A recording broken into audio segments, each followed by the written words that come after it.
Ito yung Protect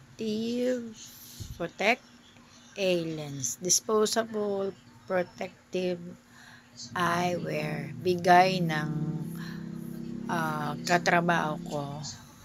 Kasi nakikita niya na nababasa yung mata ko pag namamasyente ako.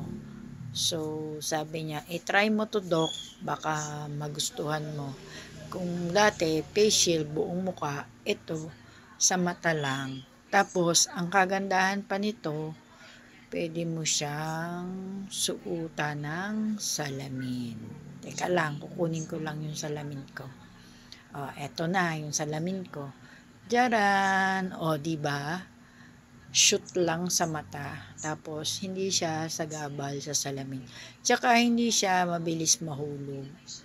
Sinubukan ko siya, maghapon ko siyang ginamit. Siyempre, tinatanggal ko pagka nagla-lunch ako.